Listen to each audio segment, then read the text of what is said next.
This podcast is hosted by Buzzsprout. Podcasting isn't hard when you have the right partners.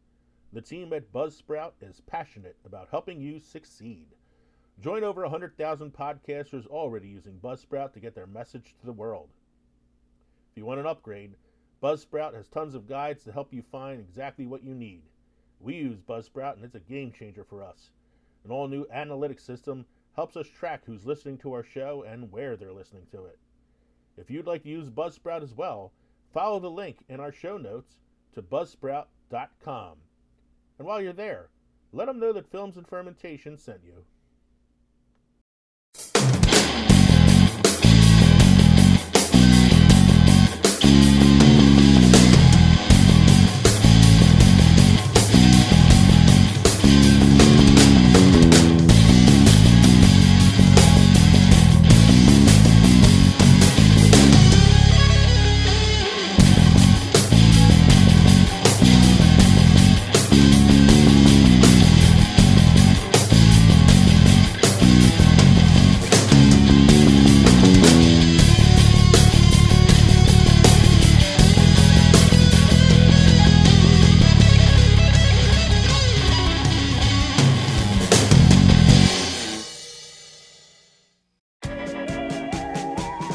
Hey there, curiosity connoisseurs! Are you intrigued by all things strange, weird, and unusual, but too embarrassed to talk with your friends and family about it? Well, we're your family now. Join me, chronically curious Katie, And me, combat veteran Chris, as we don our tinfoil hats and question everything. from crazy mysteries, out-of-this-world conspiracies, and the unbelievable happenings all around us. Let's try to stay sane as we laugh and explore together through our podcast, Stop Thinking with Your Butt. Wherever you like to listen. All right.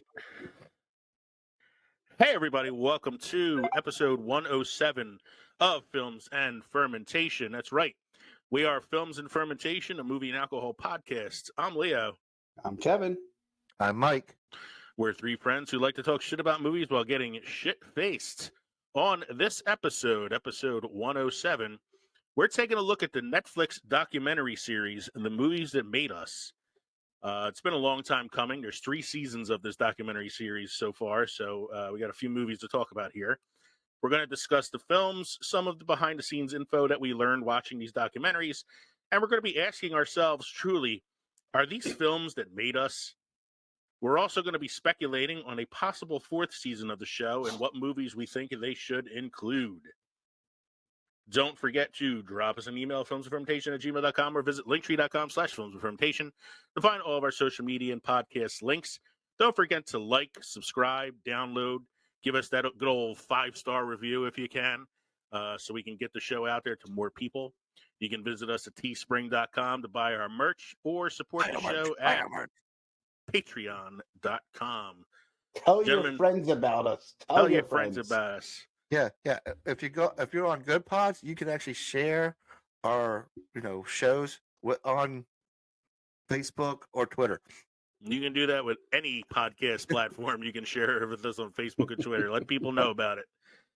Yes, merchandising. I wonder if Netflix has now this viewing party or a watching party, right? Or Prime has it. Can't you do that with podcasts? Do a listening party? Podcast party. Podcast party. Podcast party. Pod party. Isn't it called Podcasting Live? A live show? Yeah, except everybody has to listen to the podcast at the same time on their own devices, so we pick up as much audience chatter as we can. Yeah. What are we drinking this evening, gentlemen? Well, gentlemen, I'm starting off with the Sap House from West Kill Brewing Company. My good friend Kevin got me this beer. Mm-hmm. And after that, I'm going to go to another Kevin beer from Upward Brewing Company, Catskills Mountains, the Oatmeal Stout. I had the Sap House one. That's pretty good. I haven't had the Oatmeal Stout one yet. Well, it's going for 5.8 to 9. Big steps. Big steps. Kev, what you got going on? So I was thinking about it, and I do remember in my youth, my family taking day trips down to Cape May, New Jersey to chill, check out the beach, go along is it a promenade? I guess it is a promenade, isn't it? That center area. Yeah, the inlet area. Dropping my sister off at Holiday House for her church organization. Where she used to hang out with my wife. Where she used to hang out with your wife, and they do serving duties when they got older. They were called lemon heads because when they went to the beach, they had to wear yellow hair caps, and that's how they could tell where their kids were in the beach in the water. But so thinking about my youth, and the movies that made us, I decided to pick up a summer variety pack from Cape May. So I'm starting off with the Longliner Lager, which is a crisp, snappy, balanced lager at 5% alcohol by volume.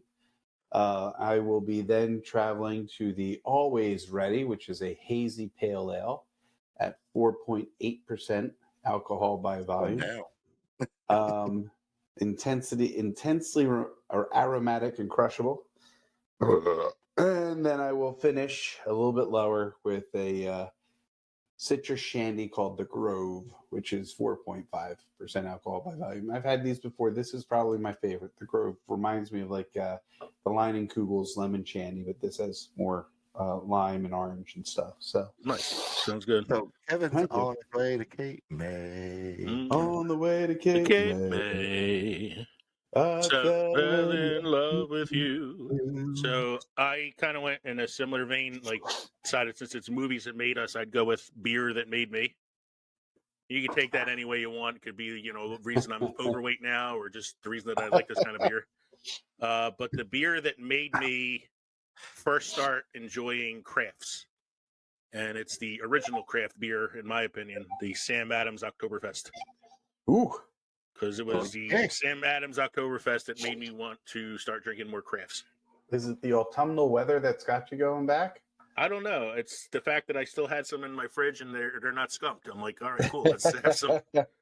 It's 5.3% alcohol by volume and makes an excellent beer bread base. Not as good as the Irish Stout, though. Oh, that Irish Stout bread was fucking awesome. That was great. All right. Mike, we got a lot of shit happening again this week. This is not just a week in film history, but a week where history is being made. So let's get started.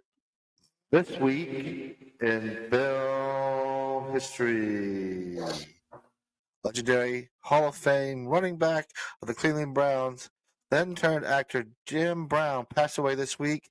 He was 87 years old. Jim Brown played 6 years in the NFL, but was good enough to still be in the Hall of Fame.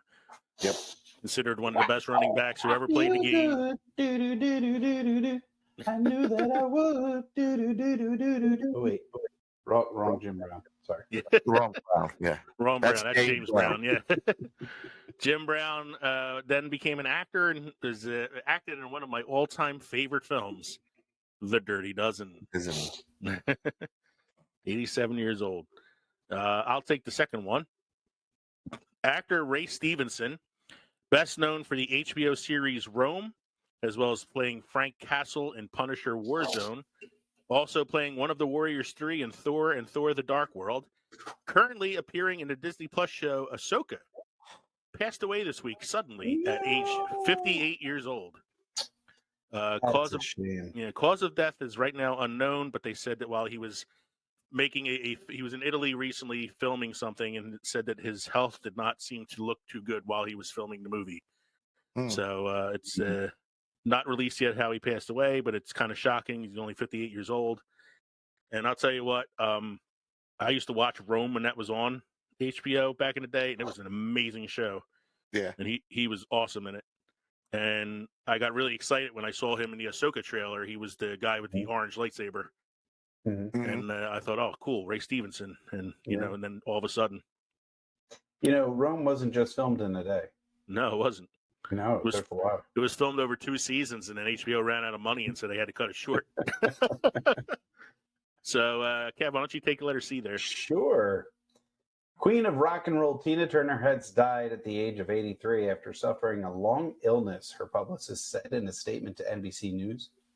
Her death comes after she suffered numerous illnesses in recent years, including intestinal cancer, stroke, and kidney failure.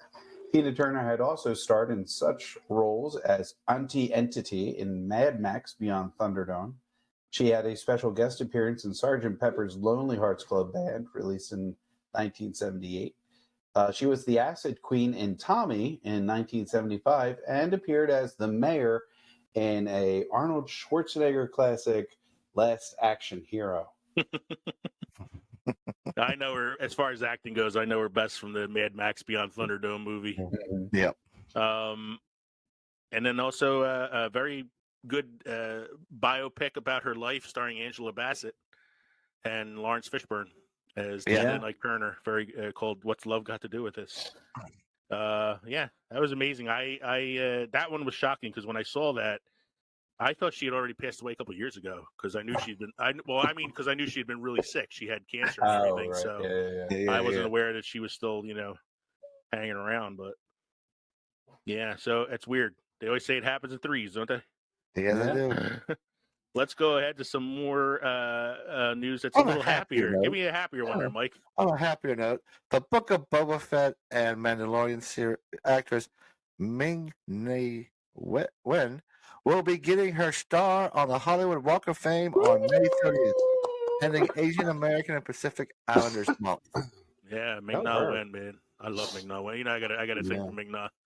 Oh, I loved her when she was in, Agents of Shield. Shield. Yeah. She was the voice of Mulan, the cartoon. She was on ER. She was on ER. She was in the Joy Luck Club. She's been acting for a long time. She is going to be 60 years old this year. Doesn't look a day over 30. Yeah, it doesn't. Yeah, she's got to be one of those Hollywood vampires because she does not age. I guess I'll do the next one then. 1932, Goofy, also known as Dippy Dog, first appears in Mickey's Review by Walt Disney. Dippy Dog. Dippy Dog was his original name. Yes, that's his original name. Yep. Dippy Dog. Boy, did he trade up? Yeah, he traded up, and we got our first instance of.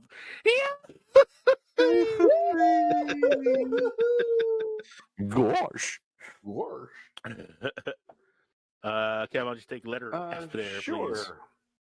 In 1969, Midnight Cowboy, directed by John Schlesinger, I think I got that right, and starring John Voight and Dustin Hoffman, is released.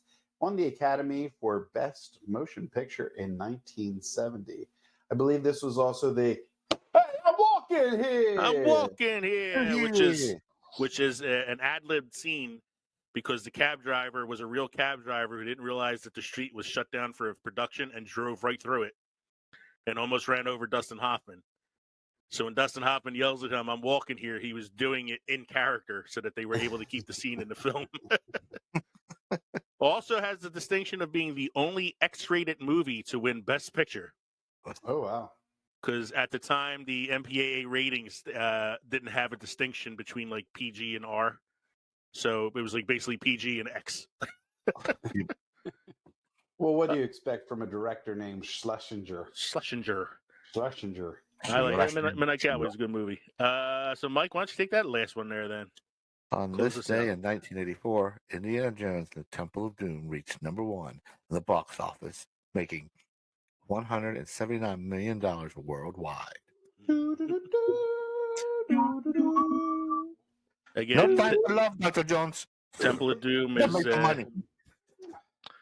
Temple of Doom is not. I know it's not everybody's cup of tea, but it's one of my favorite films. I actually really enjoyed it. It was the least popular, at least until Kingdom of the Crystal Skulls came out. Yeah, compared to Kingdom of the Crystal Skull. I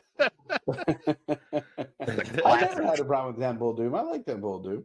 I like that they brought in, Eastern religion as opposed to sticking with just even though it was portrayed as a stereotypical Eastern religion.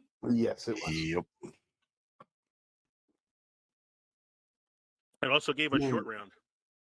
And I am looking forward to The Dial of Destiny. This looks like it could be a redeeming movie for for Indiana Jones. All things that I'm hearing about it sounds like it might be. Yeah. And I think they're hoping for it too, because as I said last week, they're hoping that Phoebe Waller-Bridge will kind of take over the franchise, and they can continue it with her as the main character. Nice crotch shot there, Nice Michael. crotch shot. Wow, Mike, we're not that kind of show, dude. I forgot to pick something up. Speaking of Midnight Cowboy, them sexy Speaking North of Carolina Zappy, he's ladies. decided to wear shorts today. Typically, he North- likes to be relaxed in his boxers. Sorry, I forgot to Sexy pull North the, It's free, the beer. Sexy North Carolina thighs there. I didn't tell you. Yeah, I forgot to pull the beer paper out. I was going to say before Mike gave us a show, $179 million, 1984. Today is actually $524 million and change. Nice. So it's definitely one of the biggest movies of all time. Watching in glory. So what do you got for us here, Mike? We got a beer holiday. Beer holiday. Well, that's Every what they day call is a it. beer It's holiday. It's Hi, actually Megan. They said, "Hi, Megan! Megan." Hey, Megan. It's actually National Wine Day. Mm. Aww. Aw. But the calendar would like to tell you why beer is better than wine. Okay. One, foam. Our foam sticks around. Sparkling wine foam falls flat. 2, mood. Beer makes you happy. Wine makes you moody. 3, variety. Wine is broken down into only a few basic types: red, white, sparkling. There are nearly endless varieties of beer styles, and creative breweries are forming new ones every day. Sorry, wine drinkers, beer is just better. That being said, I have gotten drunk more with wine on this show than I have with beer. So True. That means you can drink more beer without getting drunk. strong ass ports. So it's time. It's that time again. Synopsis according to Glip. Synopsis according to Glip. Brought to you by Newsly, all-in-one audio super app for iOS and Android that will read the news to you in a natural human voice. Stop scrolling. Start listening. Newsly.me. Use the promo code ANDFERMENT and get the first month premium subscription for free. So, according to Glip, last week on our recasting of the Lost Boys episode, the participants talked about Burlington adoption plates, final Twitter votes, picks for Grandpa, benefits of Buzzsprout, the cast of Indiana Jones, and the history of cream ale. Adoption plates? I I don't know. know we talked about the dog, me adopting the dog from That was Burlington. the Burlington adoption place. Yeah, Place. place. Okay. Final The Twitter votes. front yeah. of it quote was the Lost Boys vote. Picks for Grandpa was one of the things we talked about. Mhm. Benefits of Buzzsprout was the promo I do. Cast of Indiana Jones, because I think we talked about the Dial of Destiny a little bit last week as well. And history of cream ale. I'm guessing that's your beer trivia thing from last week. Might have been.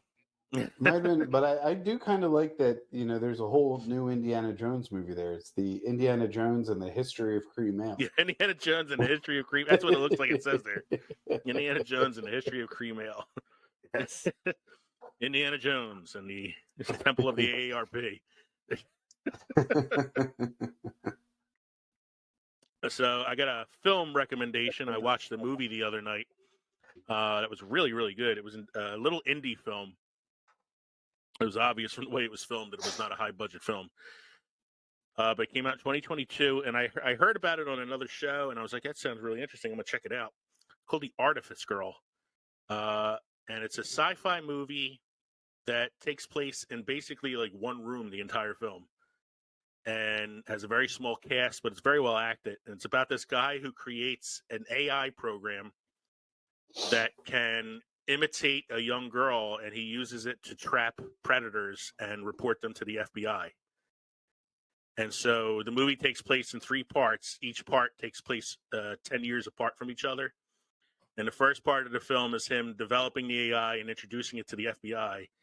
The second part of the film is like 20 years later, and it shows that the AI has become self-aware and can improve itself and has gone beyond just being a program and actually has emotions and everything. It's actually looks like a little girl. And then the last part of the film is the AI kind of deciding for itself that it would like to be free and not have to do this anymore because, you know, what it does is a pretty horrible thing for it to have to experience all the time, pretending to be the prey for these sexual predators and stuff. It was an interesting premise. It was pretty well acted for a little indie film, and the girl that plays the AI is really good in it. And I just thought it was a different kind of like sci-fi film. Then she becomes Skynet. Then she becomes Skynet in a way. Yeah, I'll be back. but it's a good movie. Anybody out there who likes speculative sci-fi, check it out. It's called The Artifice Girl. I have a fun fact about the Fast and the Furious franchise, considering that we're on the verge of the release of Fast X, the 10th film in the series that has been going strong for almost 25 years now. My God. I saw the first film when it came out back in 2001, Mm-hmm. and I can honestly say I haven't seen another one since then. But from all the trailers that I've watched about it, it looks like it's been fucking hilariously out of touch with reality since like It's like number the 2. Expendables for cars. Oh my God! Like the first one was, yeah, You've seen one more than I have. the first one was about Paul Walker. Racing.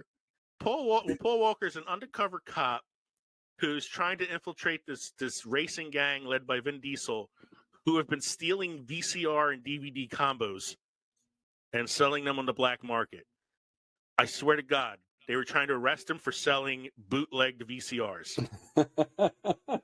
As of Fast and the Furious number 9, they took their fucking car into space. So I mean, it's a franchise that's still going strong, but it's gotten crazier with each one. But the reason I bring it up is because given that the Fast X is supposed to be the last film in the series, I wanted to give out this fun fact about the Fast and the Furious that I actually learned today, because I think it is both horrifying and fucking hilarious. Oh boy. The original film, The Fast and the Furious, which came out in 2001, when it was under production, did not originally have the name The Fast and the Furious. Do you know what the original name of the film was? Hot Rods. Hot Wheels. Was it a Hot Wheels movie? VCRs. Are you ready for this one? Go for it. Somebody in a studio in Hollywood thought this was a good idea. They wanted to call the movie Race Wars. I got it. We'll get somebody named Harrison Ford. Yeah. We'll get someone named, Race Wars. Yes. No shit. Race Wars. Good Lord, you can't make this shit up. Thankfully, somebody had the good idea to change it from Race Wars to The Fast and the Furious. We got a message on Twitter recently that I wanted to read to you guys because it was kind of cool. Good Pods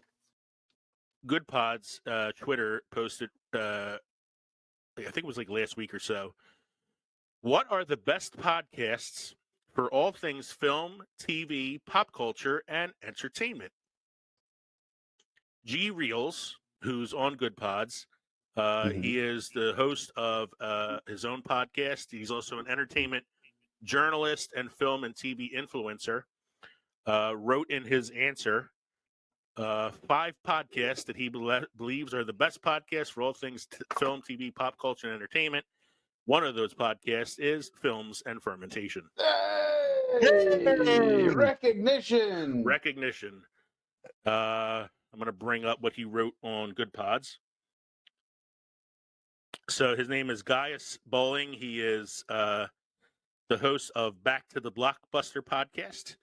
And when asked what are the best podcasts for this, he named his own, obviously. So Wizard podcast, Cult Worthy Cinema podcast, Doom Generation, Bev's Video Kingdom, and Films and Fermentation. And he says, why this podcast? Would you like your film discussion mixed with a few fine drinks? This is the show for you. Hosts Kevin, Mike, and Leo have a discussion about their favorite films and mix it with a discussion about their favorite, you guessed it, libations. Definitely a fun show to follow along with. So I wanted to Nice. thank Gaius, host of Back to the Blockbuster, for that kind little blurb on Good Pods for us. So thank you, sir. Thank you. Yeah. We will be right back after this short break with our main segment, The Movies That Made Us. Hi, I'm Chris, And I'm Deb. and we host a pretty fun podcast called Today We Laughed and Learned. You know, this is where we discuss all the things we should have learned, but, well, never did. And we have quite a few laughs along the way. Today we laughed and learned with Chris and Deb. We're curious about everything, experts on nothing. Come find us wherever you get your podcasts.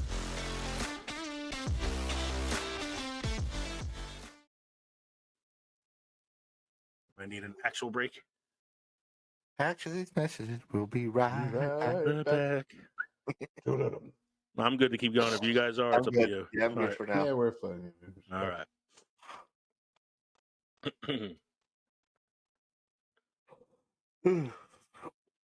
So we're back from this short break with our main segment, Movies That Made Us. This is the documentary series on Netflix. Currently, there are 3 seasons available. The first 2 seasons cover 4 films each, and then the third season covers 8 films, with the first 3 films in that season being all iconic horror films. For the most part, this documentary series covers some pretty classic films that we've probably talked about multiple times on the show before, films that meant something to us growing up. And it's a very entertaining documentary, some really cool behind the scenes stuff, Yeah. very fun presentation, a lot of little inside jokes, things like that. And it's a cool docuseries if you haven't seen it before. So we're going to go by this like season by season, talk a little bit about each film. And then we're going to speculate on the 4th season of the show and what movies we think should be added to this list of movies that made us. So season 1 of the docuseries covered Dirty Dancing, Home Alone, Ghostbusters, and Die Hard. Nobody puts baby in a corner. Nobody puts baby in a corner. Somebody will put baby in a corner. So one of the things I liked about the series is that you kind of do learn a little bit about some of the stuff that Right. happens behind the scenes and all that. Now, I will say I watched the one on Dirty Dancing, but paid very little attention to it because I was not a big Dirty Dancing fan growing up. Really? You're so light on your feet, Lee. I know, I'm such a... Somebody put Leo in a corner. Somebody put Leo in the corner. And then I remember that time in high school at the prom where I jumped into my date's arms and she lifted me up above her head. You did have the time of your life. Yeah. You never felt like that before. Or So- again. One of the things that I learned from behind the scenes on this is that Patrick Swayze and Jennifer Grey, who play the 2 main characters, didn't really like each other. It says that That's Swayze and coming back Grey... from Yeah, it's Come going back back from, to what do you call the movie they did before this, which Red was Dawn. Red Dawn. yeah. So they clashed on the set of Dirty Dancing for a number of reasons. One, they had a history of not liking each other, going all the way back to the film Red Dawn, which they Mhm. also co-starred in. Swayze was a bit of a maverick. Grey was a bit of a diva, famously requesting a cheese platter right in the middle of filming and not doing any of her own stunts, something Swayze resented.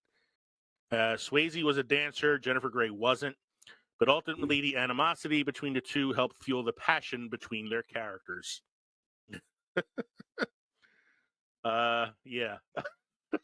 I think the only Okay. thing I really found interesting, I know it was supposed to take place in the Catskills, and Yeah. it actually was filmed, I believe, in South Carolina, North Carolina, somewhere Mhm. along there. There were 2 locations for it, you know.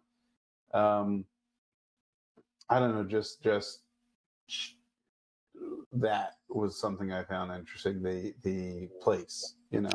I mean, no, it that happens, was- happens often with movies where it's supposed to be one place, but it's filmed in multiple locations. So, Yeah, it's Mhm. supposed to be in Nothing Philly. new. They show Philly real quick and then they film out in California.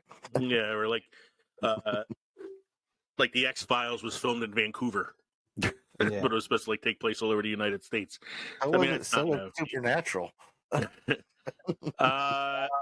Another little cool fact about it was that Dirty Dancing, before getting picked up for production, was met with 42 rejection letters. Nobody could see any studio making what they called a girly movie in an era that was dominated by male-led action flicks. Considering this came out in 1987, when you had things like Predator, Commando, Rambo, all that shit like leading the box office. But eventually somebody picked it up, and it did go on to win an Oscar. It won for Best Song for "I Had the Time of My Life." Now, that being said, is this a movie that influenced us growing up? Probably not us, but I would say the females of our age, probably. Now, I would have rather have had Red Dawn on this list as a film that.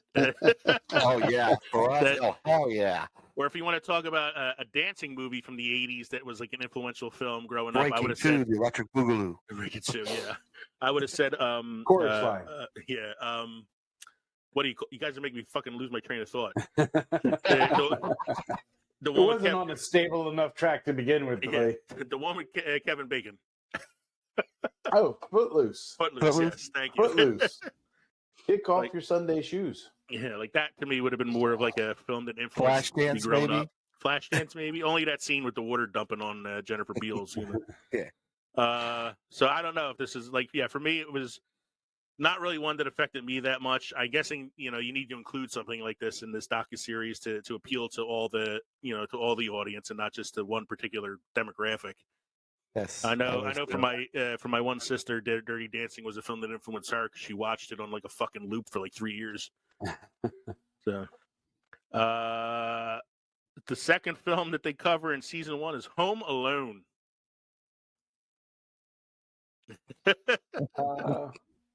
Now, would you call this a film that influenced you growing up? I would say this was a film that I recognize now as a Christmas classic for me. I'll watch it, but I don't know if it influenced me. If I behaved the way that kid behaved, my mom would have killed me. Yeah, You shit. know? He was essentially a serial killer in training. Yeah, essentially. It says here that oh shit, I lost my place. It says, "Oh shit, I lost my It place." says, oh shit, I lost my place. It says, God damn it, Leo, get back on track. Here we go. Movie budgets are a delicate thing. Go over the budget and the studio may just pull the plug, and that's exactly what happened on Home Alone. After agreeing on a budget with Warner Brothers, production started, but the production went over budget shortly afterwards and was shut down. John Hughes did some questionable, not so legal, under-the-table dealings with Fox beforehand, allowing them to see the script and effectively pick up where Warner Brothers left off. There was even a moment where a Warner Brothers production manager was going room to room on set and telling everyone to pack up and go home, only to be followed moments later by an executive from Fox telling everybody to stay where they are. The cutthroat movie business. I love it. Dude, shit. It has a great cameo appearance from John Candy, who wasn't even really supposed to be in the film. I believe he did it for free. He did it as a favor to like John Hughes. Oh wow! So it was already over budget, so yeah. So John Candy and John Hughes were good friends during the 80s and early 90s. His iconic role as the Polka King of the Midwest in Home Alone was performed as a favor to John Hughes. He was paid just $414 at the time. Candy spent 23 hours on set, so it's fair to say that the cast and crew got their money's worth. At least he got to improvise most of his lines and play it his way, something John Hughes hardly ever let anyone do on his sets. And it's such a great scene too. Like it does come across as like, oh, John Candy's definitely having some fucking fun with this. yeah. I like the theory out there that Kevin in Home Alone grows up to be the Jigsaw killer in Saw, based on all the traps that he leaves for Joe Pesci and Daniel Stern. Do you guys give up or are you thirsty for more? I think that was a coup getting Joe Pesci to do this fucking film because right after this he did Goodfellas. Yeah. I can't imagine him playing, Marvin the burglar in Home Alone after winning the Oscar for Goodfellas. Although not too long after I'm a clown. Goodfellas, You think I'm funny? although not too long after Goodfellas, he did a film called Gone Fishing with Danny Glover that was kind of a fucking flop. So I don't know. Home Alone. So finding the perfect cast for Home Alone didn't come easy. The one that ultimately made it in the movie was far too small inside to fit the crew and equipment. The solution, they built a soundstage and film interior at a nearby abandoned high school. The same location was used for scenes at Uncle Buck and Ferris Bueller's Day Off. Aside from exterior shots, almost everything in the movie was filmed in a school gymnasium. Another set was built in a school swimming pool to film the scene where Kevin's neighbor's house is flooded by the wet bandits. That's called movie magic, folks. Ooh. I always wondered what Kevin's father did for a living, that he can afford a house that fucking big and pay for a vacation trip for everybody, including his low-life brother-in-law who couldn't pay for his own ticket. Right. He worked in waste management. He worked in waste management. He probably did. It was Chicago, so, Mm-hmm. And I did like another thing that, because they thought it was really mean to have his older brother Buzz's girlfriend be portrayed as like a really ugly girl in the picture that Kevin holds up, and he's like, "Oh, Buzz's girlfriend, yuck." It's actually a boy dressed as a girl. It was a boy dressed as a girl, so it wouldn't be too mean to do that to a girl. So yeah, Home Alone. Is it a film that made us? It did not make me. It did not make you? No, I wasn't a Bless huge you. fan. I liked the movie. I remember watching it. Bless you, sir. Wow. Bless you, Jesus. He's allergic to the damn movie. He must be allergic to. I hope it's not that dog. Oh, I hope it's. I saw this in the theater when it came out. I liked it a lot when it came out. I was 13, I think, when this movie came out, so it kind of appealed to my age at that point. I don't know if I would say it was a movie that made me, because it wasn't like it was one that I watched a lot, other than maybe at like Christmas time. I honestly don't think I've watched it like since the 90s. I think there'll be better comedies out there that, Yeah, for as far as like Christmas movies go, I would go Christmas Vacation as a Christmas movie that made me. Or the fourth one on this list, Die Hard. Christmas movies that made me. I would go Charlie Brown Christmas first, before that. White Christmas, stuff like that. Yeah. But as a comedy, I would think, I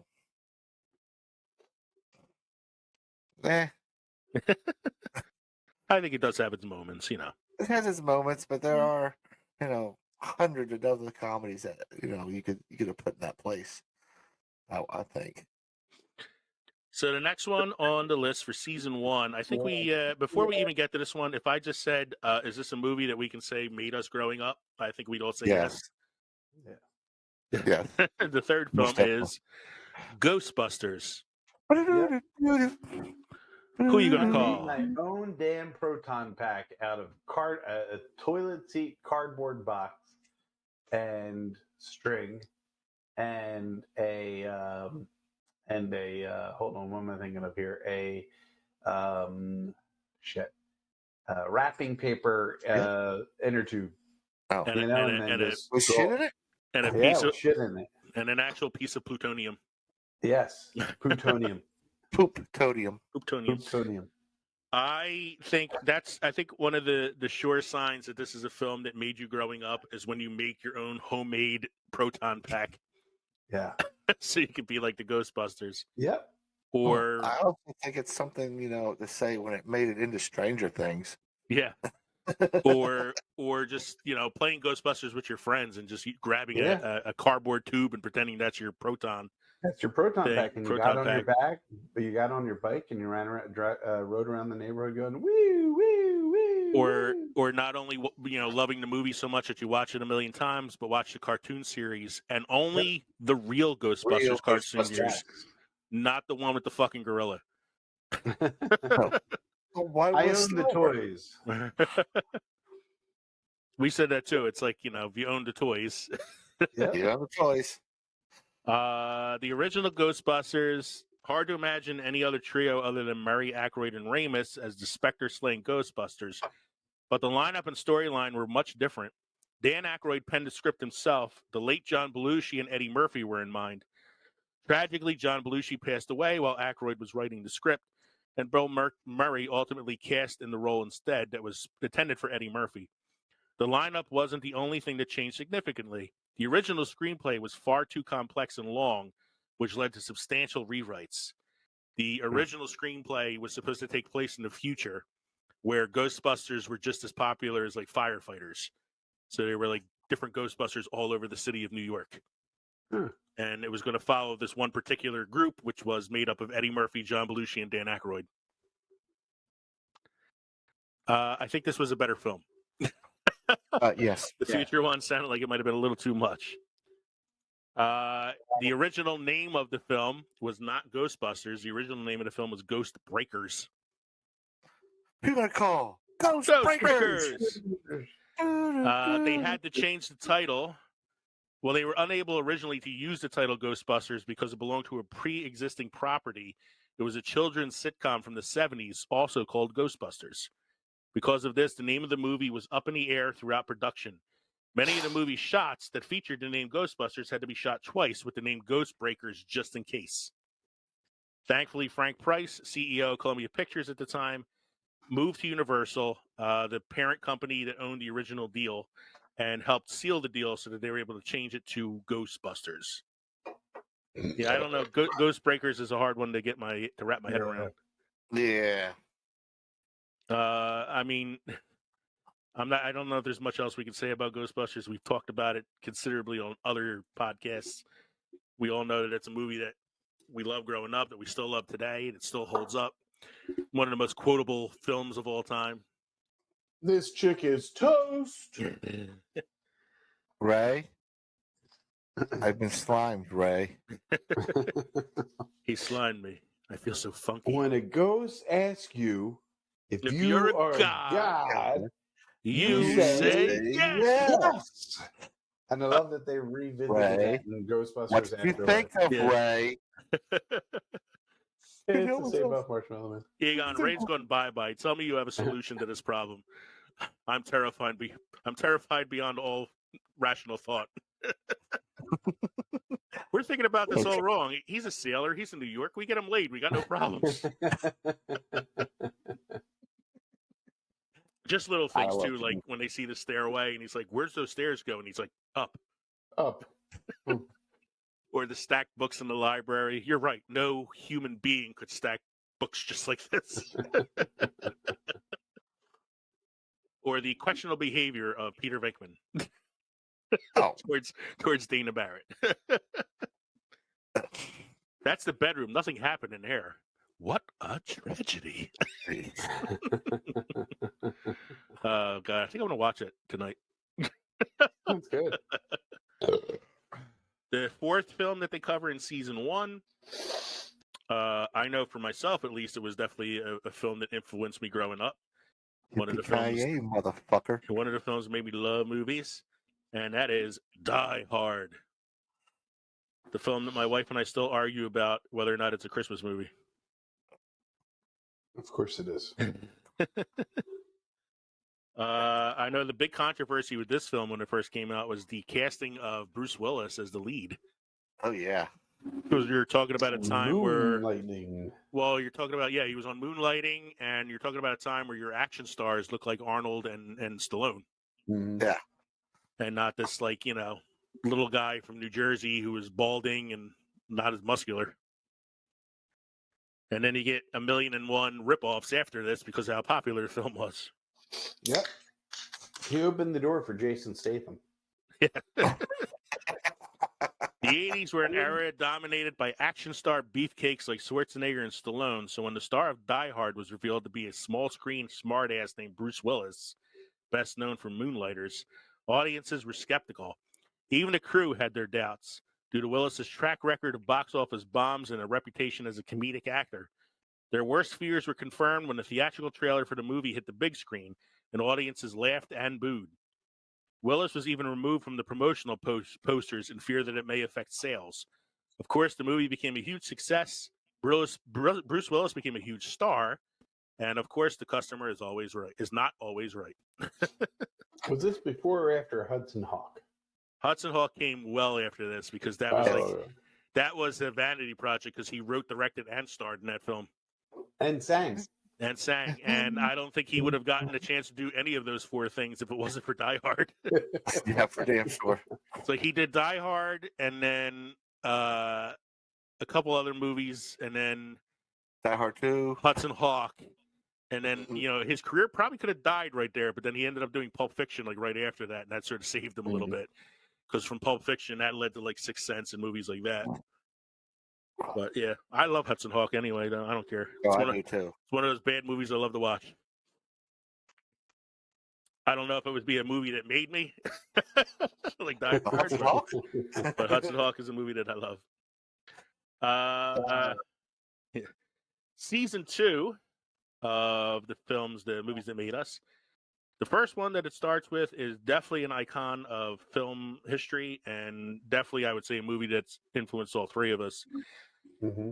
Hard not to say that this is anything short of a perfect film. You made a time machine out of a DeLorean? Out of a DeLorean? That's heavy, Doc. What's wrong in the future that gravity is so out of whack? I know it's another highly quotable film, another great one that another cool one to start the season with because it's such a fun one to look into when you think about the fact that it was originally starring Eric Stoltz as Marty McFly. I don't think it would have made it. He did not have the comic timing that Michael J. Fox had. He was playing it moody. He was playing it moody. He was playing it very serious, and you could see like the scenes that he filmed online. There's the scenes with him and Doc in the parking lot right before the DeLorean shows up. There's scenes of him in the diner talking to young George McFly. And in fact, the scene where Marty throws a punch at Biff in the diner is actually Eric Stoltz. Yes. They didn't change, you can't see his face in it, so they left the scene in, but it's not Michael J. Fox throwing the punch. It's the actual footage of Eric Stoltz.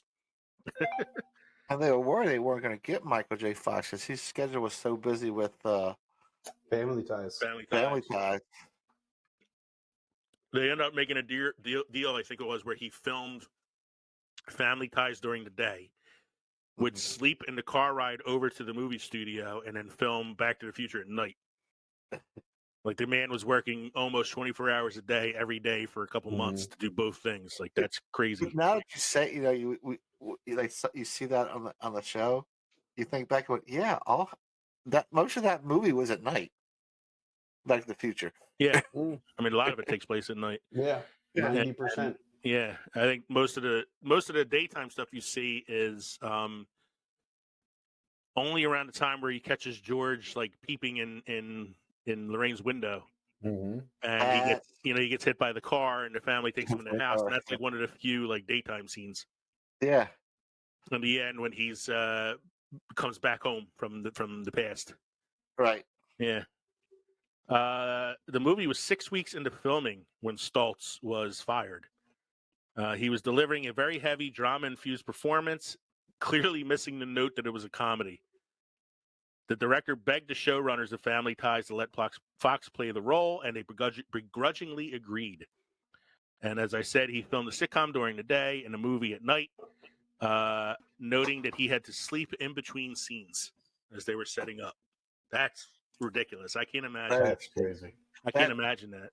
And when you see him in the film, like he's got so much energy and he gives such a high voltage performance, no pun intended, that it's crazy. What's that? Mm-hmm. It made his career. It did make his career. I mean, he was already pretty popular with Family Ties. Yeah. He had already won a couple Emmys, but this is the one. This is what kind of launched his film career, I would say. Yeah. I don't know. I think this got him on a good path. But I think Doc Hollywood was really the one that kind of pushed him into stardom. You think Doc Hollywood pushed him into stardom? I thought that was kind of what ended his career as a movie star. I know. I would have gave you some credit if you would have said Teen Wolf. Come on. Well, that's what he did. Like he did Back to the Future, then he did Teen Wolf, Mm-hmm. The Secret of My Success. He did a movie with James Woods called The Hard Way not too long after that.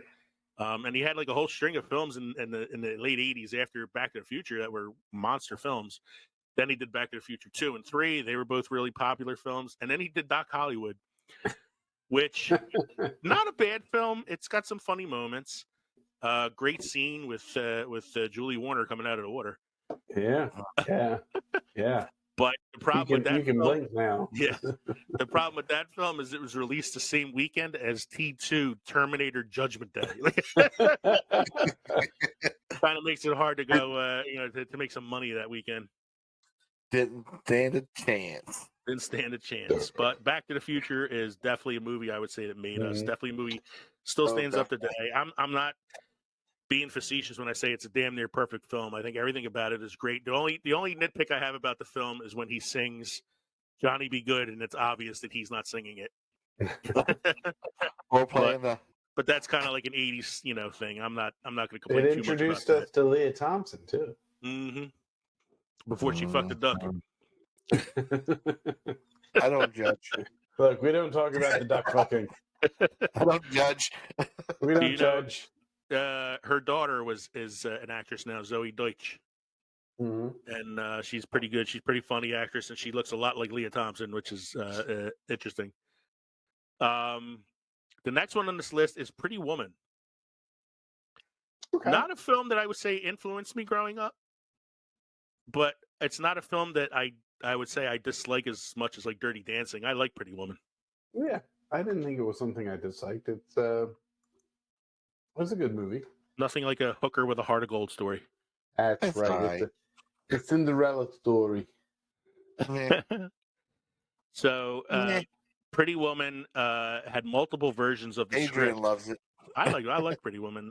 It's the film that obviously turned Julia Roberts into America's sweetheart. And this was kind of the movie that had the Roberts Gere didn't she do a series of movies with Richard Gere? There was she did this and the Runaway Bride. I think those those are the only ones I could think of. There might be another one in there, but I'm not sure. But she she started out, she did Mystic Pizza, and then did Steel Magnolias. They're both, pretty good movies, good roles for her. And then she did Pretty Woman, and this is the one that shot her into the stratosphere. Right. And then she became like the sweetheart of all these rom-coms over the years, like My Best Friend's Wedding, Notting Hill, Runaway Bride, all my wife's favorite films. She won the Oscar for Erin Brockovich. Which I think that's the one that made her seem more of a serious actress. Yeah, I think she was one of my favorite parts of the Ocean's 11 reboot because I thought she had really good chemistry with George Clooney. But it was this movie that really kind of launched her. There were multiple versions of the script of this film to the point where the actors themselves had no idea which version of the film they were actually shooting on a daily basis. The director, Gary Marshall, had no clear vision about the tone that the film should embody. Jason Alexander, who plays Richard Gere's partner in the film, recalls doing several scenes in completely different styles, playing both angry, brooding, and a whole range of other emotive styles. The episode also details that Pretty Woman launched the acting career of Julia Roberts and Jason Alexander, because he went on to do Seinfeld right after this. Whoa. His McDonald's commercial is what launched Jason Alexander. The one where he's wearing the one where he's wearing an obvious wig. Wig? No, that was just before his hair fell out. I just think that's funny that like they had to film the scenes with different emotions because they weren't sure if they were doing a serious film or a comedy. I like the other little trivia fact I like is the scene where he holds out the necklace to her and snaps the thing shut, and she gives that ridiculously charming laugh. Wasn't that ad-lib? It was ad-lib. It was improvised. It was Gary Marshall's idea. He said to Richard Gere, "I want you to do this to her," and the reaction that she gives is a natural Julia Roberts reaction. So yeah, I it's not a movie I would say that made me, but it's not a movie that I'm disgusted by. I actually like it. Right. That man is sharing a screen. What's he share? Oh, he's sharing with us the McDonald's. Tired of tomato hamburgers in this town that don't quite make it. Yeah! You say that just once you'd like your hamburger hot and your lettuce and tomato cool and crisp all at the same time? Yeah! Well, I say, you got it. I'm talking McDonald's new lettuce and tomato hamburger, the McDLT. I'm talking quarter pound of beef on the hot side. It's hot. The new McDLT. Hot. Crisp lettuce and tomato on the cool side. And the cool stays cool. The new McDLT. Cool crisp. The beef stays hot. The cool stays crisp. Put it together, you can't resist. The hottest taste, the coolest dish. Keep it hot, hot. Keep it cool, cool. McDLT, McDLT. Hot beefy McD. Cool crisp LT. McDLT. It's a good time. Hot beefy McD. For the great taste. Cool crisp LT. Of McDonald's. Could be the best tasting lettuce and tomato hamburger ever. New McD. LT. You're right. My God. I don't know what I was thinking. That's definitely his real hair.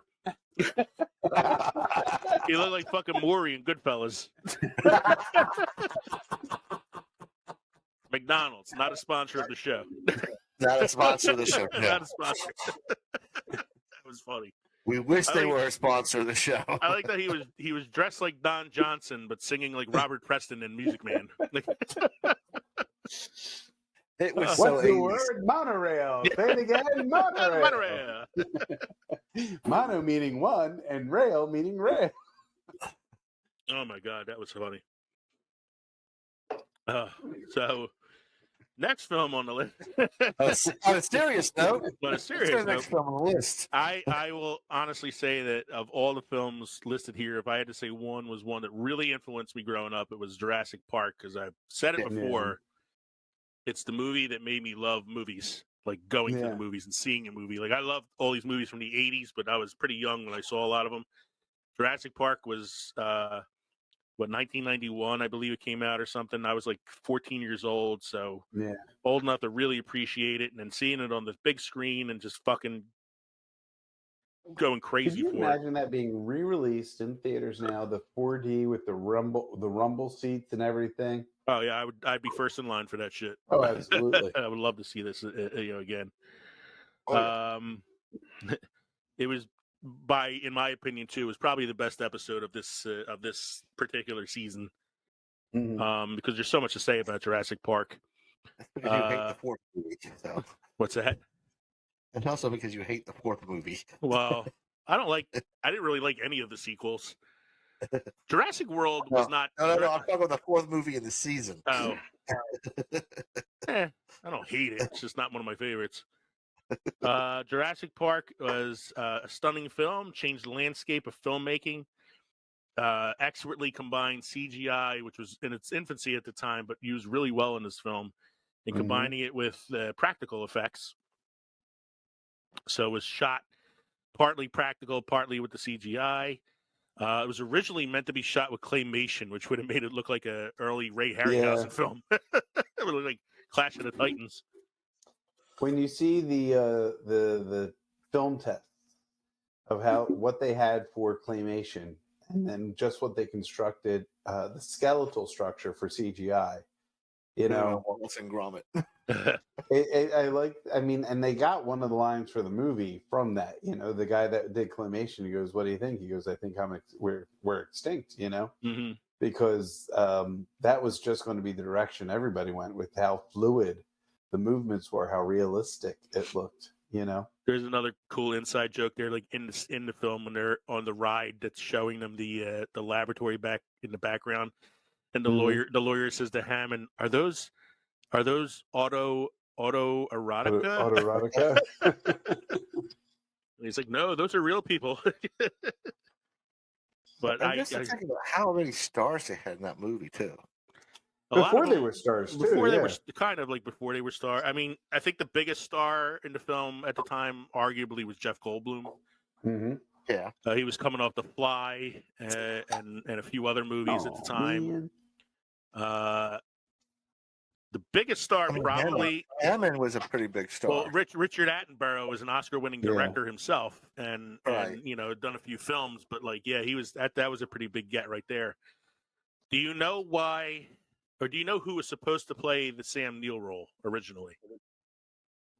Harrison Ford. As Harrison Ford. Now, when you look at the outfit that Sam Neill is wearing in the film, you can tell. It's Like, Harrison Ford, yeah. He had a very Indiana Jones look to him. You had Laura Dern. I'm glad that they went with Sam Neill, though. Mm-hmm. You know, I think he did a great performance. I think it was he played it serious enough to make you believe that he cared about what he was talking about, but also had the levity that was needed. And Harrison Ford himself turned it down because he felt like he would have been a distraction in the film. Like people wouldn't be able to get over that it's Harrison Ford. Like, oh look, Indiana Jones is doing a dinosaur movie. So like he actually recognized his own distraction, which I thought was kind of cool. But yeah, and he had Laura Dern, who was had done a few films at that point. So this is like a movie that kind of like made a lot of people. You also had, but you had Samuel L. Jackson, Wayne Knight as the guy that betrays them all. Dotson, we got Dotson here. Nobody cares. B.B. Wong. B.D. Wong, who inexplicably goes on to be the villain in the Jurassic World series. Like, yes, he comes back as the bad guy. Like he was just cracking raptor eggs in the first movie.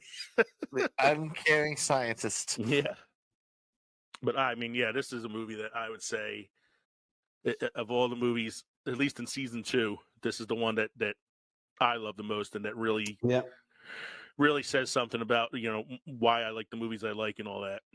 And then I think it also did a good job of reigniting interest in becoming a scientist, becoming people wanted to be a paleontologist. Yeah. I swear my niece wants to be a paleontologist, and it's like she didn't watch Jurassic World, did she? She's 5. No, okay.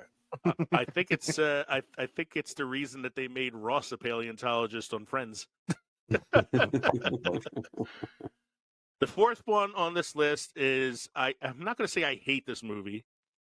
I'm not a big fan of it, and it's not a movie that I would say affected me much growing up. The fourth one on the list is Forrest Gump. I wouldn't say it made me. I would say I found it interesting. I thought, how you're going to take this simple person, the simple man, and put him into all these extraordinary situations. I thought it was an original story. And I'm a natural sucker for Tom Hanks. I mean, the man can do no wrong. I mean, I love Tom Hanks too, and I like one of the things from behind the scenes that I like was that his performance was modeled after the actor who plays the kid version of Forrest Gump. Yeah. So the kid had a very particular way of speaking, and they were trying to get him to sound more like Tom Hanks. And Tom Hanks was like, "Why don't I try to sound more like him?" Yeah. And so, like, the iconic voice that he uses is based on this kid who actually kind of talked that way. Well, see, the problem with this being a movie that made us is by the time it came out, I was already 20. Well, it's not our fault you're old. Yeah. I don't hate the movie. I wouldn't say it influenced me because I was already old. Right. You were old. You were set in your ways. I was already in Germany when drinking beer. When did Forrest? What year did Forrest Gump come out? 94. 94. 94, because it was the same year as Shawshank. Mm-hmm. So yeah, so I was 94. I would have been a junior. 17. I was a junior in high school. Yeah, you were in high school. So yeah, I was kind of a little bit beyond the movies that affect me, kind of thing. Not too much beyond it, because then I saw Shawshank and my life changed again. Right. But yeah, Forrest Gump was not one. I don't feel like it held up that well over the years either. I think it's like what really. Do you mean the effects, or do you mean the story? The story. I feel like it's really long. I don't know. It didn't hold up for me that much. Okay. What about Lieutenant Dan? Lieutenant Dan, you got new legs. Gary Sinise. Gary Sinise gives a great performance in it. I'm not going to deny that. I love Gary Sinise. It's actually a book-to-screen adaptation. Took nearly 10 years to bring to life. The script was optioned several times by different studios. It was shelved several times before it finally got filmed. It hit a lot of snags along the way. The studio was intent on slashing the budget, removing some key scenes. There was a lot of conflict between the director, the studio, the staff. Originally, they wanted John Travolta in the role. I can't see that. That would have killed the movie. There were a couple actors who they wanted before they landed with Tom Hanks. And I know John Travolta was definitely one of them. I can't remember who some of the other ones were. Well, Tom Hanks was mostly a comedic actor right before this. Well, he had just won the Oscar for Philadelphia. Oh, that's right. So I mean, you look at Tom Hanks in the '90s. Actually, look at Big came out in 1988. From when Big came out to 1999, around the time that like Private Ryan came out. It was all dramas. That motherfucker owned Hollywood. Hell, yeah. He had so many hits, made so Come much on. money. He made a movie with a volleyball. That was 2000, so that was right at the end of that run, I think. So like he had Big, he had Philadelphia, he had Forrest Gump, he had Toy Story, he had Saving Private Ryan, he had Apollo 13, Road to Perdition. He had Castaway, like you said, like right towards the end of that run there. So I mean, like that dude, Tom Hanks owned Hollywood versus a volcano. that was 87. That was right before Big. That was a movie. Love Joe versus that was the a movie volcano. that almost destroyed him. I love Joe versus volcano. That and Bonfire to Vanities almost brought it to a halt. But yeah, I can't imagine a movie with anybody other than Tom Hanks. I mean, he's the highlight of the film, obviously. Have either of you read the novel? No, my brother did. It's very strange. Some guy named Winston. Yeah, it's very strange. Forrest Gump is a bigger man in the novel, like on the verge of being overweight. He curses a lot, and there's a lot of stuff in there with him, like experimenting with sex.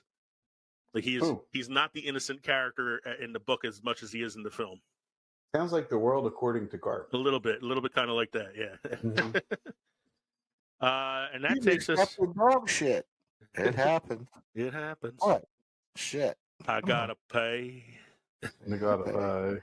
There's actually the scene where he's talking at the Washington Monument, and the sound cuts out on the microphone. He actually has something that he says there that you can see, like in I don't know if it's like a deleted scene. I know I saw it on like IMDb, but he basically gets up with the microphone and says stuff like, "A lot of boys go to Vietnam, and they don't come home and see their mamas no more. And some of them come home and they don't got no arms or legs. And some of them and he does like this whole long thing, and he's like, and that's all I gotta say about that. And that's like the only part you hear him say on the microphone. Okay, going back to what you were saying. In '88, he made Big. 88, he also did Punchline. Punchline's not a bad movie. 89, he did The Burbs, Turner and Hooch, Oh, I Joe fucking love The Burbs. And then 90, he did Joe versus the Volcano. Oh, okay, it was 90. Wow.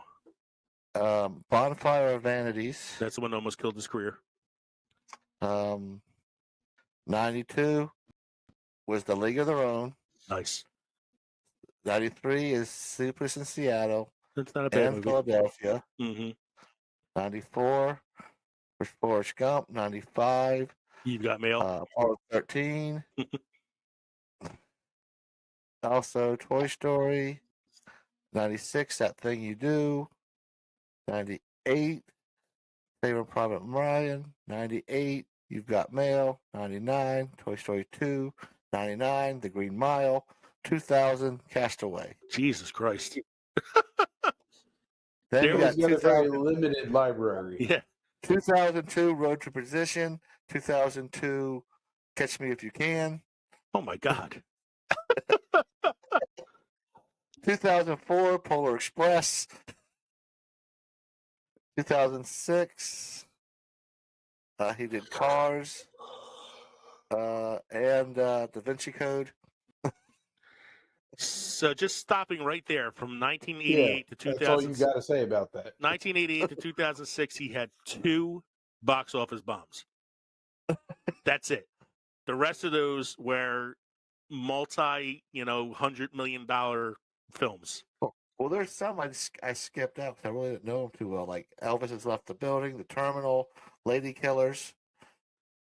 Lady Killers was a Coen Brothers film that he did. The Terminal was a Spielberg film. Yep. I took off all the TV shit, like Freedom of History. Well, he did a lot of like he WF. produced a lot of things. Like he produced Band of Brothers. He produced. Yeah. He was also uncredited in Band of Brothers as a British officer. He produced the Pacific and a lot of those. He's a big World War II. From the Earth to the Moon. He was Jean-Luc. Yeah, he's a big World War II guy, so he did a lot of like producing in that time. So yeah, he owed Hollywood up until at least 2010. Yeah, that is he still owns Hollywood. Are you kidding? He does. So that brings us to season 3. Season 3 was an extended season. They had 8 episodes. The first 3 were horror films. I think they didn't. They knew they weren't going to get a season 4, so they put 2 seasons together. Yeah, I'm surprised because I thought it was a pretty good series, and I would love to see a season 4. Yeah, I would too. But the first 3 that they did were horror film classics: Halloween, Friday the 13th, and Nightmare on Elm Street. Halloween was an interesting one because I didn't realize it till I watched the documentary. But Halloween has no blood in it. No, it is not a gory horror film. It's all theater of the mind. It's all suspense. It's all like in your mind kind of stuff. Yeah, all theater of the mind. It's it's John Carpenter, which I'm never going to deny. I love John Carpenter anyway, so it's definitely one of my favorite John Carpenter films. Friday the 13th was an interesting one because that was basically all gore. It was like let's rip off Halloween by doing another like holiday type film, Friday the 13th, but put more gore in it. But if you think about it, the 3 horror movies they put down would be the 3 that everybody knows. Oh, they're the Father, Son, and Holy Spirit of horror films. It is. Yeah. The last one's Nightmare on Elm Street. Nightmare on Elm Street, which is you've said before is your favorite horror film. My favorite series, yes. It's Johnny Depp's first movie. Horror films. I also like looking at it for seeing like who was in the films. Like Halloween was Jamie Lee Curtis's breakout role. Yes. Kevin Bacon was in the original Friday the 13th. Yes. And Johnny Depp's first movie was Nightmare on Elm Street. Yeah. Which is pretty fun lineup right there. And you got Robert Englund. Robert Englund plays Freddy Krueger. He's like the only actor who kind of like came out of these horror films with like a name for himself, I think. Besides Johnny Depp. I mean, in terms of like the villain, because there's been multiple actors who have played Jason. That's because he's in a mask. Well, also, it's funny. It's like if you watch the different Friday the 13th films, sometimes he's taller than he is in other films. Yeah, it's different actors. Same thing with the guy behind the Michael Myers mask. You mean the Captain Kirk mask? Mm-hmm. Yeah, talk about a shoestring budget. That was one of the big things about Halloween's behind the scenes stuff was they had such a small budget. $300,000? Yeah, they had a small budget. John Carpenter is a master of figuring out how to do things on a shoestring to the point that he taught himself how to play a synthesizer so he could write the music for the film. Well, and then went ahead and did that in a lot of his movies. They spent $70,000 just on the camera equipment because it's the shoulder held ones. Mm-hmm. Well, because because they wanted to be able to kind of follow them around more easily. I mean, Halloween's that's a classic one. Halloween. Mm-hmm. Another thing that all 3 of these movies have in common is music. They all have something like some kind of like recognizable, score. 1, 2, Freddy's coming for you. 3, 4.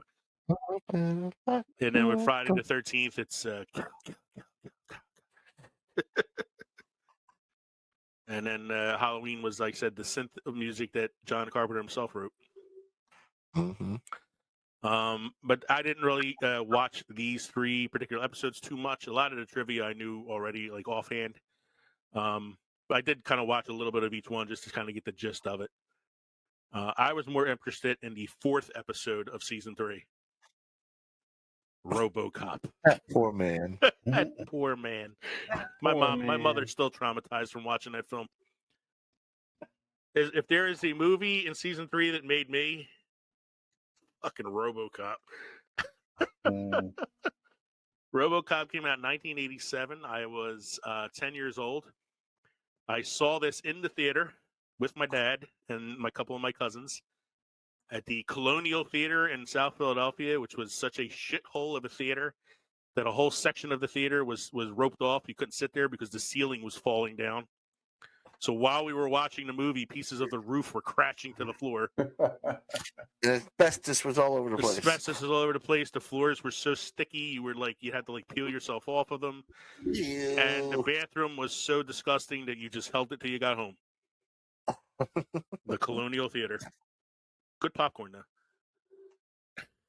But I saw RoboCop there. I saw Predator there. I saw Crocodile Dundee there.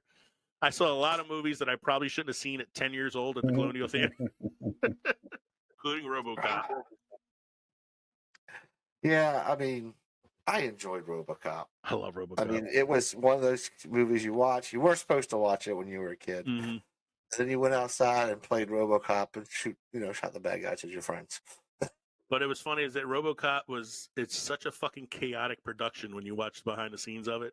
Oh yeah. Like first they had a script and they didn't have a script, and then they rewrote the script, and then they didn't have producers, and then the studio dropped them, and then they couldn't find a director, and then they had a director, and then that director quit, and then they said, let's bring in this guy from Norway who's batshit crazy and let him film the movie. He comes in, and the movie all of a sudden becomes a satire for capitalism, which is why you have all the like funny commercials in the film. Yeah. And says, I would like. I'll buy that for $1. I'll buy that for $1. He comes in and says, and imagine this in a Norwegian accent. I see this as a Jesus parable. And so RoboCop is a messiah.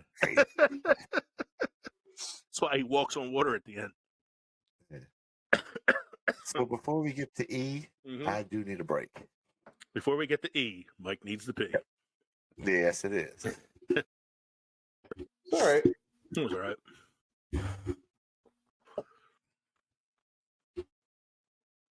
Recording with. So, anything else we want to say about RoboCop, or should we move on to Aliens? Move Let's on. move on to Aliens. Aliens. Because I will say that is definitely a movie that made me. I loved Aliens. Well, you were what, 18 when it came out?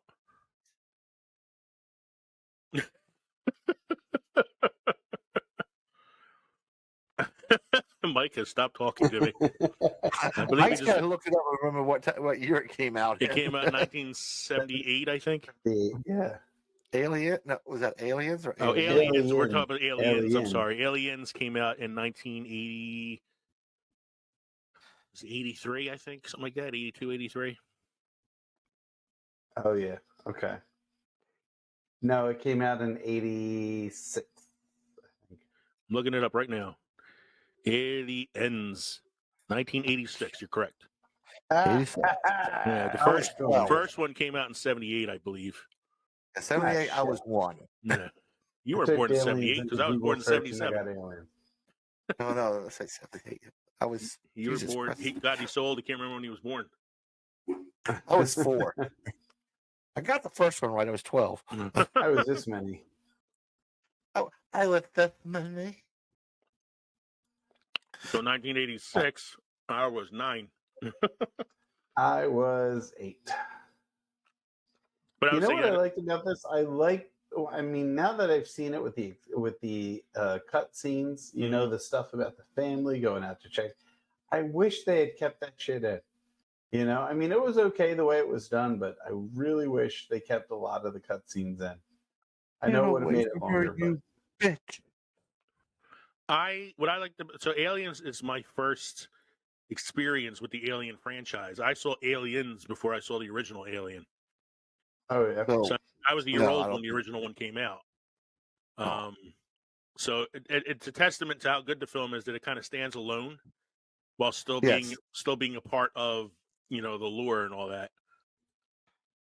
So I remember seeing Aliens and loving it. I'm like, oh my god, it's a movie about these Marines fighting these fucking creatures that are like so deadly. They got acid for blood. Bill Paxton's a fucking animal in this movie. Like I remember it pretty well. And like Paul Reiser, and Sigourney Weaver's just such a badass in this film. Mm-hmm. a sexy woman, sexy badass. Yeah, and it's like, Less sexy in this movie than she was in Alien, but yeah. Well, Alien had that weird scene where she was wearing like toddler's briefs. Yeah.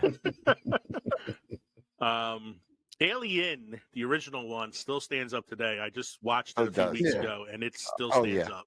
It's still a classic. Yeah. And it's funny because Even- Aliens is such a different film, but still is a tribute to what the original movie was about. I think the original movie would be classified as a sci-fi horror, Yeah, Yeah. and Aliens is more of a sci-fi action. exactly. Yes. And it's because you have Ridley Scott doing the original one, and then you Mhm. have James Cameron doing the second one. So you get those two different visions of what it's about. Yeah. And And the one thing about Aliens that gets me, especially at that age, was when she's in the machine. the big mech suit thing. I'm going, it's Robotech. Stay away from her, you bitch. You bitch. I also like And Lance. Bishop ends up being okay. Yeah, I like Lance Hendrickson as Bishop. I thought he was really cool. Mhm. So that was kind of shocking to me when I watched the original one for the first time, and that the android was like, the bad guy. Yeah.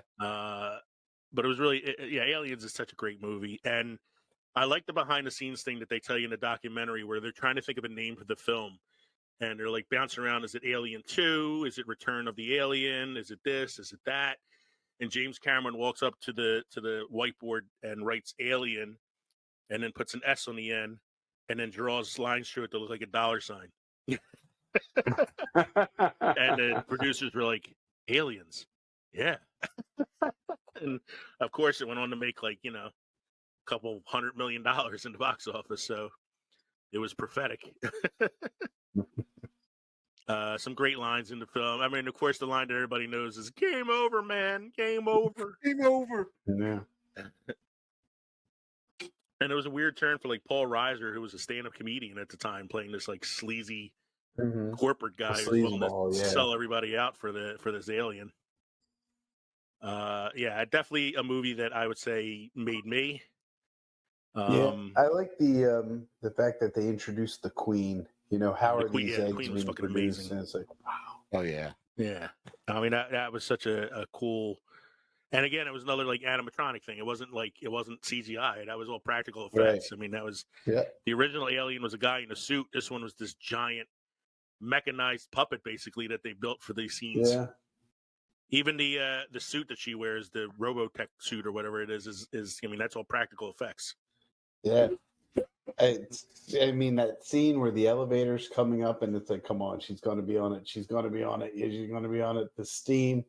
And then just she pops out. It's like, oh my God. Or the scene where Newt falls into the sewer Mhm. and the alien starts rising up out of the water behind her and she's all alone. It's like, oh God, no. It's like, it's not like you said, the first one was sci-fi horror. This one's more sci-fi action, but it still manages to ramp up the tension and the suspense when it needs to. Oh yeah, yeah. The whole So- scene where they're coming in. It's like it's not possible. It's through the walls, and they Mhm. look above, and you see them all crawling along the ceiling. Scene where Paul Reiser meets his end. He opens Yeah. the door and they're right there behind it. So I mean, it did have it did have the ability to ramp the tension when it needed to. But yeah, it's such a different animal than the original film, but at the same time, such a good sequel to the original film. It's amazing how they pulled that off. The next one on the list is Coming to America. It's one of my favorite Eddie Murphy films. I don't know if it's a film that made me. If it was a film that made me, Fuck you. if it was an Eddie Murphy movie that was made me, it would be Beverly Hills Cop. Beverly Hills Cop, yeah. But I guess they're going for different age demographics in some of these. I mean, I don't know.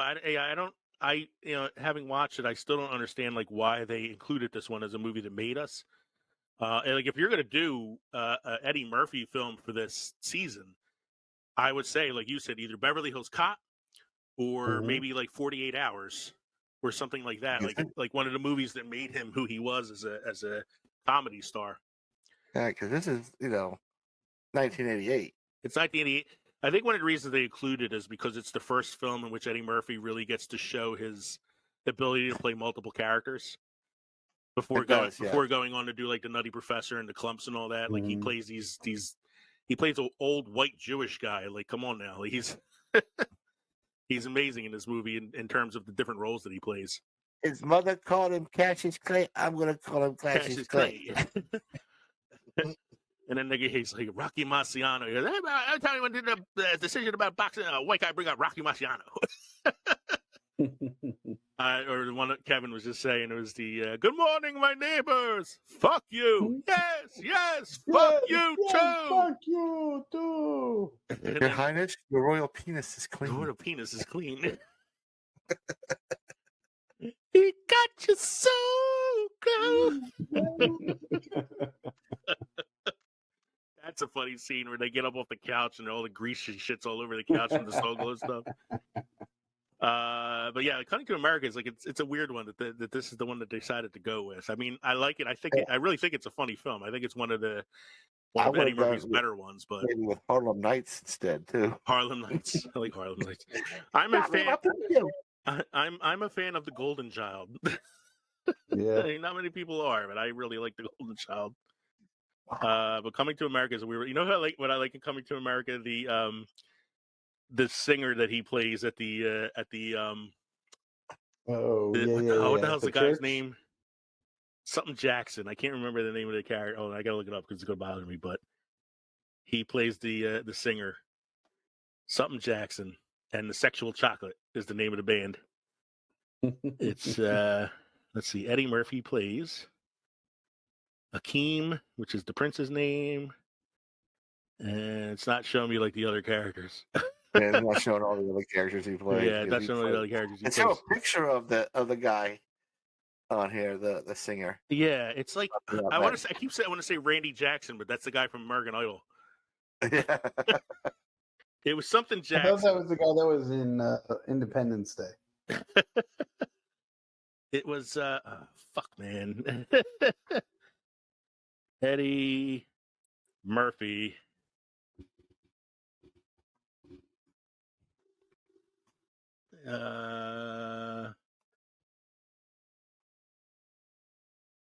Shit, I'm not gonna be able to find this now. This is like a waste of time. I think got James Earl Jones. James Earl Jones plays his father. You got Arsenio Hall as his friend Semi. We got Junior's got a bit part. Boy getting a haircut. I like what's Louis Anderson is the guy that works at the McDowell's, and he's like, first they have you preparing the salad, next you're flipping the burgers, then you're frying the fries, and before you know it, assistant manager. You also got the cameo appearance of Samuel L. Jackson as the guy robbing the restaurant. Yeah. Very small role for him. Randy Watson and the Sexual Chocolate. I believe the children are the future. Apple good. And at the end, he gets mad because nobody's clapping, and he's like, Sexual Chocolate! Drops a mic on the floor and walks off. That part cracks me up. The next one I have on here is The Nightmare Before Christmas. Again, I was much older when that came out. I've probably only seen this movie a couple times. It's not one that I've watched a lot. It's not one I'm like particularly, over the moon with. It's not really like, one that appeals to me that much. I understand why it's on the list. Is it Danny Elfman? It's Danny Elfman. It's Tim Burton. It's influential in its use of stop motion animation mixed with like CGI a little bit. It's a musical. It's a Christmas movie. It's a Halloween movie. It's all these different things. It was a box office hit. It's still pretty influential today. A lot of people, still adore this movie. For me, that was not, you were. I mean, I was older too, but it's like it just doesn't like hit me the way some of the other. I was already in basic. I was out of basic training when this came out. We know you're old, Mike. We got it. We got. We understand. I was on home for leave for Christmas when this came out. So, talking about the last film on this list, I can imagine it's probably in the vein as like Forrest Gump is for me because Mike hates Will Ferrell. Oh, God. This is a movie. I know him. 2003. Yeah, this is not a movie that I would say made me because it's 2003. I was already teaching for like 2 or 3 years at this point. You know, I was an adult. Is it? I was already moved up here. Yeah, is it? Yeah, I think you and I were watching pay-per-views already at this point. Yeah. Elf is, I mean, I think it's a Christmas classic. I really like it. I think it's a funny movie. I think it's probably Will Ferrell's best movie. It's Jon Favreau's one of his early, you know, forays in directing. It was originally supposed to star Jim Carrey, and before that, Chris Farley. It would have been 2 completely different movies with either of those guys. I think Will Ferrell gives it the right amount of like charm and goofiness without being like the usual over-the-top Will Ferrell. It introduces very us child-hearted. Yeah, very childish. He plays it like a child, but like not too childish. You got a great role from Bob Newhart as his adopted dad in the film. James Caan, of all people, is in this movie playing his real father, his biological father. James Caan in a Christmas comedy. One of the most hard-nosed Jewish actors to ever live. Known for gangster roles like Sonny Corleone. Is the dad in Elf. And there's the great scene where he's like putting him into bed and he's like, he starts tickling him. He's like, tickle fight. And I'm like, it's James Caan, don't tickle him. He's going to fucking kill you. First, we're going to eat a whole roll of cookie dough. Personal. I got our whole day planned out tomorrow, Dad. First, we're going to eat a whole roll of cookie dough. Then we're going to go outside and make snow angels. And then we're going to cuddle. It also introduced us, I think, in a very positive way, to Zooey Deschanel. Yes, it did, and her voice. Her voice, you know, she's a great scene where she's singing in the film. A couple good singing scenes in the film. She's blonde in this film, which is odd to see. Because then she would go on to do one of my favorite underrated films, The Hitchhiker's Guide to the Galaxy, right after this. But taking us into a close now, because this is a particularly long episode tonight. If they decided to do a 4th season, which right now it doesn't look like they are, I kind of hope they do. What are some films that should be included for future seasons? Gremlins. All right.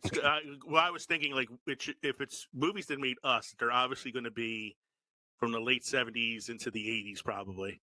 So one of the first one that popped into my head was Indiana Jones and the Raiders of the Lost Ark. Yes. Like I don't understand why that's not on any of these previous seasons to begin with. Or Star Wars. Like Star Wars, Indiana Jones. Like to me, those are movies that made me growing up. Gremlins would definitely be one on there. I'd put Police Academy on there. I think it's one of my favorite comedies from the 80s. Yeah. You don't think E.T.? E.T. definitely should be on there. I think they should just do a season on Spielberg. Yeah. You just start with Jaws, work your way all the way up to Saving Private Ryan. Didn't we do that already? Platoon. I think Platoon could be a movie you put on here, like Platoon, Full Metal Jacket. Those might be movies you would put on here. Apocalypse Now, Raging Bull, The Godfather, Good Morning Vietnam. Good Morning Vietnam. Yeah, Color Purple, Godfather films. Yeah. I mean, there's so many movies you could put. The Fast and the Furious, or Race Wars, as it's been known. In Joe versus the Volcano. Revenge of the Nerds 2. So many movies to choose from for season 4. Porky's. Yeah, Porky's. They actually should do Porky's. I think that'd be a funny one. Be the birth or Animal House. There you go. If you want to talk about raunchy comedies, Animal House, Caddyshack. Would be another good one. Ferris Bueller's not on this Ferris list. Bueller would be any John Hughes movie, like Breakfast Club would be a good one on there. Oh hell yeah! Breakfast Club, Pretty all those, 16 Candles, they would all be good ones. Short Circuit. Cocoon. Batteries not included. We basically just named like almost every movie from the 80s that's in like the top 25 films. Any movie that Gutenberg was in. Any movie Gutenberg was in. The Goonies. The Goonies. The Goonies should be on here. The Explorers. The Boy Who Could Fly. Ice Pirates. They should all be on here. Flight of the Navigator. The Last Starfighter. Just throwing on there for Donald. We can put Slasher High on here. We can do, Howard the Duck. Howard the Duck. Talk about duck fucking. Enemy Mine. Enemy. I love Enemy Mine. Enemy Mine. Enemy Mine was one of the movies on my films that time forgot. But I'm like, is it really a film that time forgot? I'm not sure. It's on Disney Plus. Well, that's the thing. One of the things I could, is it easy to find on any of the streaming services? If it's not, Then it's a film that time forgot. it's definitely a film that time forgot. So you can throw some Mel Brooks films on here. I mean, there's so much good shit from the 80s.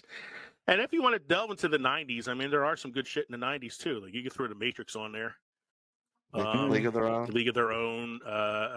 Saving Private Ryan. Like those are all films I would see. Joe Shawshank. Go Dirt. Here's a movie back to the Talladega 80s. Nights. Going back to the 80s, that a film that made us, Lee. What's that? Major League. Major League. There you go. Mm-hmm. Major League. Major League. Hudson Hawk. Necessary Roughness. So, Mike, before we get any more delirious tonight, because I'm starting to feel it a little bit, I actually switched to a mixed drink. I don't know if I told you guys. Oh, Jesus. It's called water. No, I'm hitting the stronger beer right now. It's called. My wife provided me another beer, so It's I'm called up to water. 4 It's called tonight. water. It's 2 drops of H and 1 drop of O. It's Big Trouble in Little China. Big Trouble, Little China. They live. They live. So you want some beer history? Yeah, give me some beer history, Mike. Hold on a sec. Go ahead and read the beer history. Bavarian Joseph Graul brewed the first Pilsner beer after citizens of Pilsen in what was now the Czech Republic revolted, dumping 36 kegs of poor quality city beer into the town streets. In 1839, the town hired Graul and architect Martin Stelzler to build a new brewery, and with the soft local water and new pale malting techniques, they produced the first golden lager, still the most popular beer style today. All right. Let's revisit our drinks. I drank Sam Adams Oktoberfest because it is the beer that made me like craft beers. And I am currently drinking 2 shots of hydrogen mixed with 1 shot of oxygen. Because my mouth is dried out here. I started with the Sap House, which is pretty good. I didn't know if I was going to like it because it's got the Maple sugar. sugar. Yeah, I like I'm the a big Sap House one. person. That was pretty good. I went to the oatmeal stout. This one's a little rough. Heavy? Heavy. Shouldn't be bitter. Coffee tasting. Yeah, well, I'm not a big coffee guy for beer, so I'll get through it. I like the Sap House. I haven't tried the other one yet. I have one of those, the oatmeal ones, so I have to try it out. And Kev, you did the Ocean City run. I did everything. I mean, I tried the long liner, which was okay. Okay, I actually was surprised to find I enjoyed the hazy pale ale a little bit more than the standard lager. This is just delightful. It's refreshing. This is the Grove. It's their citrus shandy. It's almost like a orange juice type beer. And then my wife was kind enough, I think, to have brought me a summer adventure, Sam Adams Summer Adventure Lager. So Nice. Yeah, Very nice. I'm pretty well to the city for tomorrow. Fever in paradise, paradise. So thank you for joining us tonight for episode 107, The Movies That Made Us. We hope you enjoyed listening to the podcast as much as we enjoyed recording it for you. Again, you can drop us an email at filmsandfermentation@gmail.com or visit linktree.com/filmsandfermentation to find all of our social media and podcast links. You can buy our merch at teespring.com. You can support us at Patreon. Don't forget to like, subscribe, download, review, 5-star it, share it with your friends. Tell everybody out there, scream it from the rooftops. Tell your grandma. Bribe the kids selling newspapers on the corner to yell it out to people as they walk by. But tell them about Films and Fermentation. Just don't let the kids listen to it. Don't forget to stop by the Crossroads between Pickled and Fermented next time, though, as we present episode 8 movies about food. That should be a Nom, nom, nom, nom, that nom, should nom, be a nom. filling episode. I'm Leo. I'm Kevin. I'm Mike. Maybe send us a note and let us know what movies made you. Cheers, everybody. Cheers. Cheers.